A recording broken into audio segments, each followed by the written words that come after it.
17-year-old girl, wearing polished steel armor, raises a white banner over the walls of a besieged city. She received no military training. She cannot read. 3 weeks ago, she was tending sheep on a farm in the French countryside. Now thousands of experienced soldiers await her orders to face the most feared army in Europe. The scene seems impossible, but it's happening in real time. Orléans, May 1429. The city that should have fallen months ago resists because of a peasant girl who claims to hear divine voices. Veteran commanders, men hardened by decades of war, consult an illiterate teenager about battle strategies.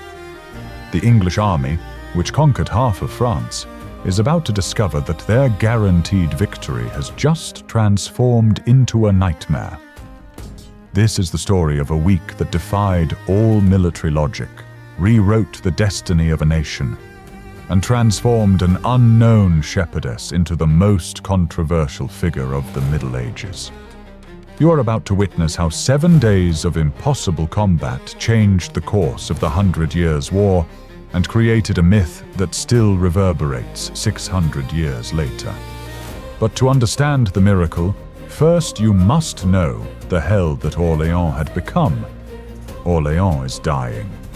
For 6 months, since October 1428, the most strategic city in the Loire Valley has lived under English siege.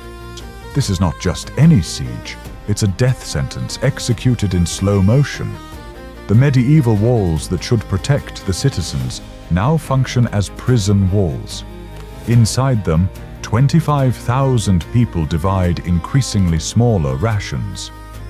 The bread darkens and hardens. Meat disappeared from tables months ago. Children cry from hunger while their parents stare fixedly at the horizon, waiting for salvation that doesn't come. Outside, 7,000 English and Burgundian soldiers build a network of fortresses around the city. These are the boulevards, bastions connected by trenches and palisades that strangle any attempt to enter or exit. The Loire River, which should be a supply route, is under enemy control. Each passing day, the circle tightens further. The French defenders number only 2,500 men. They are exhausted, starving. They watch, powerless, as English cannons bombard the walls. The metallic sound of siege stones mixes with the screams of the wounded. The city that symbolizes French resistance is about to fall, and with it, all hope of victory in the war. In February 1429, the situation reaches its lowest point. A French contingent attempts to ambush an English supply convoy transporting fish and lentils for Lent, food the besieged desperately need. The ambush fails completely, and the defenders watch from the walls as barrels of smoked herring are delivered to their enemies. The episode becomes known as the Battle of the Herrings, a defeat so humiliating it destroys the remaining morale. The Bastard of Orléans, commander of the resistance, considers negotiating surrender. In Paris, the Dauphin Charles, legitimate heir to the French throne, contemplates fleeing to Scotland. France is losing not just a city, but its identity as a nation. But no one knows that. 200 kilometers away, a teenager is convincing a skeptical prince that she can change everything. No one imagines that the salvation of Orléans will come from someone who never held a sword. The news spreads through the streets of Orléans like fire in dry straw. A young woman is coming. Not an army, not massive reinforcements. A 17-year-old peasant girl named Joan of Arc, who claims to receive direct messages from God. Veteran soldiers laugh. Starving citizens don't know whether to cry from hope or despair. How could an illiterate shepherdess from Domremy accomplish what generations of military strategists failed to achieve? But Joan is not an ordinary peasant. 3 years ago, she began hearing voices. Saint Michael, Saint Catherine, Saint Margaret. They told her she would save France, crown the true king, and liberate Orléans. For months, no one believed. Her family considered her insane. Local authorities ignored her. Then she did something unthinkable. She traveled to Chinon, crossed enemy territory, and demanded an audience with the Dauphin Charles. In a court full of armed men and experienced advisors, a teenager without formal education convinced the future king that she was sent by God. How? No one knows for certain. What happened in that private meeting remains a mystery. But Charles, desperate and without options, decided to bet on her. On April 29, 1429, Joan of Arc enters Orléans, not stealthily, but riding a black steed, carrying a battle axe and a white banner with the names of Jesus and Mary embroidered on it. She had never worn armor before, and the weight of the steel exhausts her throughout the entire march. But as she rides through the narrow streets, something extraordinary happens. Crowds gather. People who had no strength to walk leave their homes. Soldiers who had already given up straighten their shoulders. It's not just hope. It's something more visceral, more powerful. The simple presence of this young woman, who looks into the eyes of each commander without fear or deference, reignites a flame everyone thought extinguished. The military officers, the Bastard of Orléans, La Hire, Gilles de Rais, men who killed hundreds in combat, listen as she describes her visions. She speaks with disconcerting authority, says that God promised victory in 5 days, orders the soldiers to confess their sins, expels prostitutes from the camp, demands immediate attack. It's madness. It's impossible. The English are more numerous, better positioned, infinitely more experienced. But something in Joan's absolute conviction is contagious. She doesn't doubt, not for a second. On May 1st, she wakes up and discovers that an attack on Fort Saint-Loup has begun without her and is failing. Joan hastily dons her armor, mounts her horse, and gallops to battle. Alone. When she arrives, the French are retreating under English arrow fire. She raises her banner, shouts, and something impossible happens. The French soldiers who were fleeing seconds ago turn and attack again. What comes next defies all military expectations. Saint-Loup falls in flames. The first of the English forts around Orléans crumbles under coordinated attack, led by a 17-year-old commander. All English defenders die. The French lose only 2 men. It's statistically impossible. It's militarily inexplicable. But it's happening. Joan doesn't fight like veteran commanders. She doesn't plan elaborate sieges or complex flanking maneuvers. Her strategy is brutally simple: frontal attack, relentless, without retreat. She concentrates artillery fire on specific points of English fortifications, personally positions the cannons, and when the walls begin to crack, orders total charge. French officers are shocked. This is not the traditional way of medieval warfare. You don't attack well-defended forts head-on. You surround them, starve them, negotiate. But Joan rejects all convention. She promises divine victory and demands that everyone act as if they've already won. And it works. On May 4th, she has a vision during a brief rest. Her voices tell her to attack immediately. Joan leaps up, dons her armor, and rides east without knowing exactly why. When she arrives, she discovers that French forces are engaged in unplanned combat against another English fort. Her arrival electrifies the soldiers. They take the position, but the English still control Les Tourelles, the most important fortress, protecting the bridge over the Loire. It's a massive stone structure, defended by hundreds of experienced archers and positioned cannons. taking it by assault is considered military suicide. Joan orders the attack. On May 7th, 1429, she personally leads the assault. Ladders are positioned against the walls. French soldiers climb under a rain of arrows and stones. Men fall screaming. The attack seems to fail.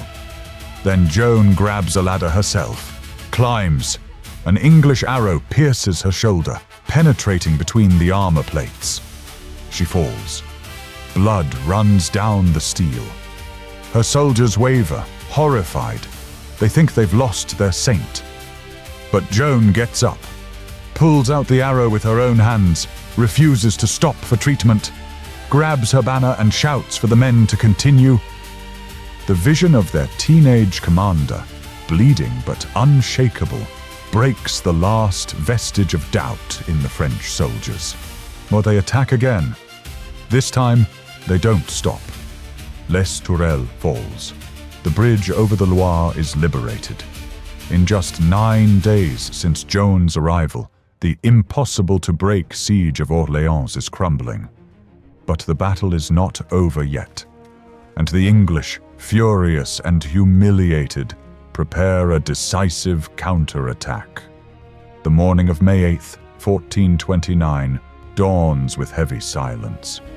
Outside the walls of Orléans, the English army organizes in battle formation. They're not fleeing. They're offering open combat, one last chance to crush the French in the field. This is the moment that should define the city's fate.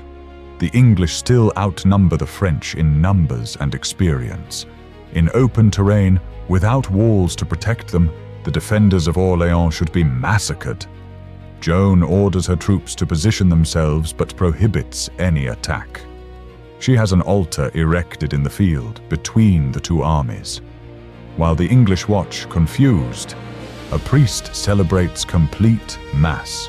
French soldiers kneel, pray, take communion, while their enemies wait a few meters away. It's the most audacious act of psychological warfare of the medieval era. Joan is demonstrating absolute confidence. She's saying, without words, God is on our side.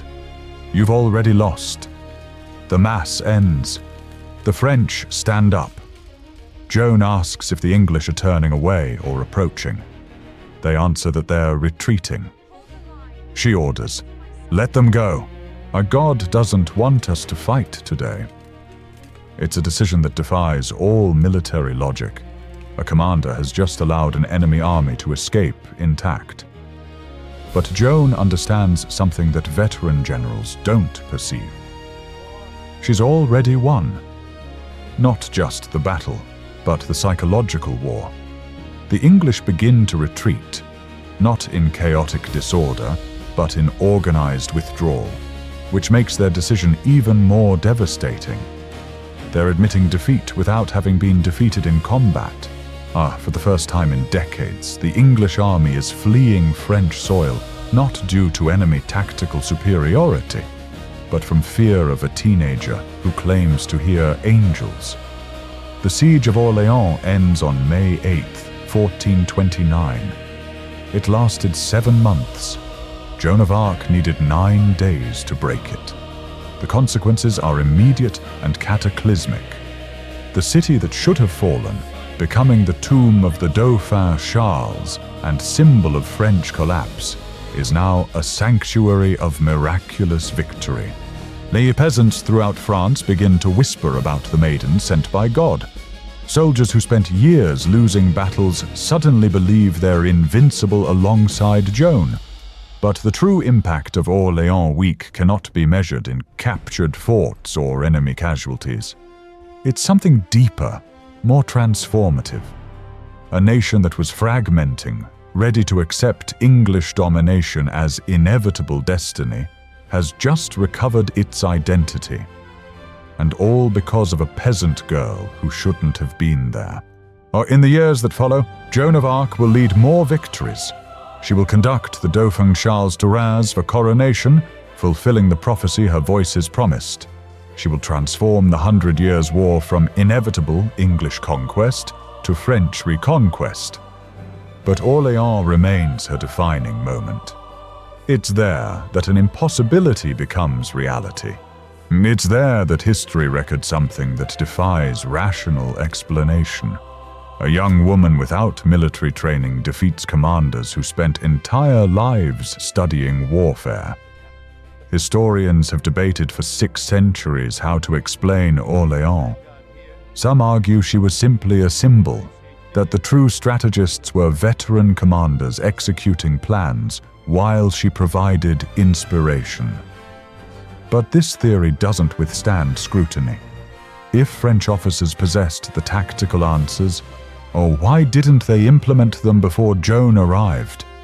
The most likely truth is uncomfortable. The ideas that won at Orléans were hers. The precise positioning of artillery, the relentless frontal attacks, the refusal to accept retreat. Everything came from Joan. Others may have refined her orders in tactical details, but the original vision was from a 17-year-old peasant girl. Her genius wasn't in complex maneuvers or academic understanding of warfare. Oh, it was in something more fundamental: the ability to transform defeated soldiers into an unstoppable force through absolute conviction. She believed with such intensity that God had guaranteed victory that she infected everyone around her with the same certainty. But Joan's legacy transcends military victories. She becomes a symbol of something greater: the idea that an ordinary person, armed only with impossible courage, can change the course of history. 3 years after Orléans, Joan will be captured by Burgundian forces and sold to the English. She will be tried for heresy, not for her military actions, but for claiming to receive divine revelations. On May 30th, 1431, at 19 years old, Joan of Arc will die burned at the stake in Rouen. But her death doesn't erase her impact. If anything, it only amplifies it.